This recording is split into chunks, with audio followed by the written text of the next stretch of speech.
Halo semuanya, jadi di episode kali ini kita akan belajar mengenai obat-obat kanker atau kemoterapi.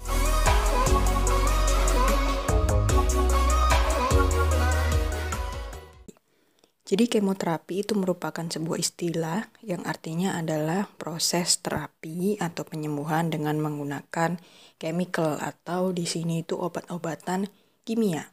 Kemoterapi biasanya digunakan untuk pasien-pasien kanker. Jadi biasanya terapi untuk kanker itu kan ada macam-macam. Ada kemoterapi, ada radioterapi, terus ada yang operasi. Nah, kapan sih penentuan itu? Itu bergantung daripada jenis kankernya. Kalau misalnya kankernya itu cuma di satu tempat, maksudnya belum metastase atau belum menyebar ke organ lainnya, maka bisa digunakan pilihan terapi, operasi, ataupun radioterapi. Karena kan dia masih di satu tempat, bisa dilokalisir. Tapi kalau kansernya sudah menyebar, jadi misalnya sudah metastasis sampai ke organ-organ lainnya, maka kan sulit kalau misalnya diatasi dengan menggunakan surgery ataupun radioterapi. Jadi harus menggunakan kemoterapi karena dia itu bisa menjangkau di mana-mana. Maksudnya ikut peredaran darah terus bisa ke mana-mana. Nah, di sini kita akan membahas tentang yang namanya kemoterapi. Kemoterapi itu umumnya menggunakan obat-obat yang sifatnya keras ya kan. Kemudian dalam jangka waktu yang lama dan biasanya banyak efek samping yang ditimbulkan dari obat-obatan kemoterapi. Untuk teman-teman yang mau tahu apa aja sih efek samping dari obat kemoterapi, mungkin untuk keluarganya, mungkin untuk saudaranya yang sedang menjalani kemo, itu teman-teman bisa cari di BC Cancer Agency. Itu jadi kayak merupakan sebuah kamus gitu lah ya, ensiklopedi untuk seluruh obat-obatan kanker. Teman-teman bisa cari di sana mulai dari dosisnya, mulai dari pengencerannya. Kalau misalnya untuk tenaga kesehatan ya kan butuh ini pengencerannya berapa, terus inkompatibilitas sama pelarut apa, itu bisa lihat di BC Cancer Agency. Nah, di sini ada caranya. Kalau untuk orang awam atau untuk pasien bisa cari yang untuk patient handout. Jadi di sana itu lengkap banget. Teman-teman bisa cari monografi seluruh obat kanker mulai dari abjad A sampai yang abjad Z juga ada di sana. Dan di sana udah lengkap banget dari monografi, patient handout, dan sebagainya. Dan ini merupakan sumber yang terpercaya juga. Nah, obat-obatan kanker itu umumnya memiliki efek samping yang kadang mirip-mirip ya kan. Misalnya menyebabkan kerontokan rambut seperti itu. Cara penanganannya untuk efek samping yang dia mengurangi pembentukan sel-sel rambut adalah dengan cara menggunakan topi. Jadi biar nggak kena sinar matahari, nggak sensitif kulitnya, dan juga dengan menggunakan shampoo yang tidak berbahan keras. Jadi kalau misalnya shampoo untuk orang dewasa itu kan biasanya chemicalnya lebih banyak, lebih keras. Jadi bisa disarankan untuk menggunakan shampoo untuk bayi misalnya. Jadi berganti lifestyle-nya. Kemudian umumnya obat-obatan kemoterapi yang harus diwaspadai itu adalah dia berbahaya untuk ibu hamil. Jadi perlu diperhatikan dan konsultasi ke dokter kalau misalnya ada kasus seperti itu. Dan yang paling sering adalah menyebabkan nausea dan vomit atau mual dan muntah. Jadi sebenarnya sebelum orang itu di kemoterapi akan diberikan yang namanya premedikasi. Jadi mungkin untuk teman-teman yang misalnya baru kuliah ataupun masih remaja gitu ya kan, mungkin bingung kemoterapi itu seperti apa sih, karena saya dulu sendiri juga bingung kemoterapi itu diapain sih.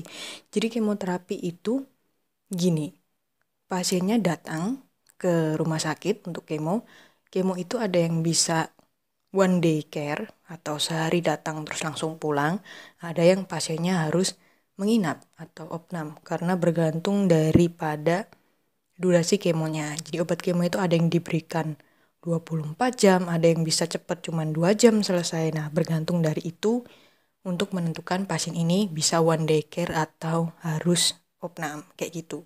Sebelum diberikan obat kemo itu diberikan premedikasi. Premedikasi adalah obat-obatan yang dimasukkan sebelum obat kemo. Untuk apa? Untuk mencegah efek samping mual muntah ini umumnya. Jadi umumnya itu obat-obatannya kayak ranitidin, terus dexamethasone. Nah, itu fungsinya untuk mencegah mual muntah.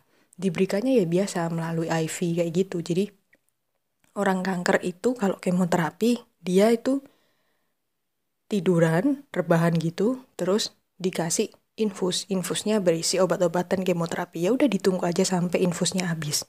Gambaran kemoterapi itu kayak gitu. Jadi nggak yang mengerikan harus di sinar atau diapain, enggak, cuman menerima infus gitu doang. Metodenya ya, pelaksanaan teknisnya itu seperti itu. Nah, setelah diberikan premedikasi tadi, barulah dimasukkan obat kemoterapinya. Tadi seperti yang saya jelaskan, ada yang bisa cuma 2 jam selesai, ada yang harus 24 jam, itu bergantung dari tipe penyakitnya, terus tipe pengobatan yang digunakan. Jadi sebenarnya untuk efek samping mual muntah itu sebenarnya sudah ada premedikasinya. Namun untuk obat-obat kemo yang memiliki efek samping mual muntah yang sangat poten itu, walaupun udah diberikan premedikasi, terkadang masih muncul gejala mual muntah. Nah, biasanya setelah orang itu selesai kemo, pulang, itu diberikan tablet oral untuk anti mual muntah. Biasanya ada domperidon, seperti itu, jadi macam-macam. Untuk pasien yang mual muntah, karena penggunaan obat kemo itu selain menggunakan obat-obatan anti mual muntah juga disarankan untuk makannya itu dikit-dikit aja porsinya tapi sering. Kemudian minum banyak cairan.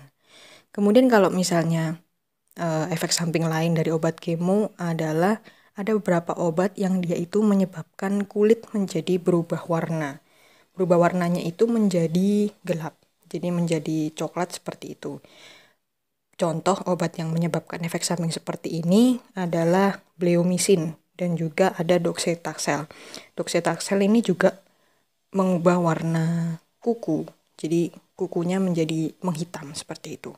Umumnya efek samping ini itu akan hilang sendirinya kalau misal terapinya udah di stop. Jadi tidak bersifat permanen namun cuman sementara. Terus efek samping lain yang sering muncul dari obat-obatan kemo adalah penurunan nilai dari platelet atau trombosit dan juga sel darah putih atau WBC, white blood cell. Kenapa? Ya karena disupresi oleh obat kemo tadi. Apa sebabnya kalau misalnya jumlah trombosit sama WBC-nya turun? Kalau trombositnya turun berarti orang itu akan mudah untuk pendarahan. Jadi resiko bleedingnya menjadi lebih tinggi. Apa yang harus dilakukan? Yang harus dilakukan adalah ya jangan sampai orang itu misalnya luka, jangan sampai jatuh yang sampai berdarah, ataupun biasanya bleeding itu paling sering terjadi di gusi. Jadi gunakan sikat gigi yang lembut, jangan yang keras seperti itu. Kemudian kalau nilai white blood cell turun, apa yang akan terjadi?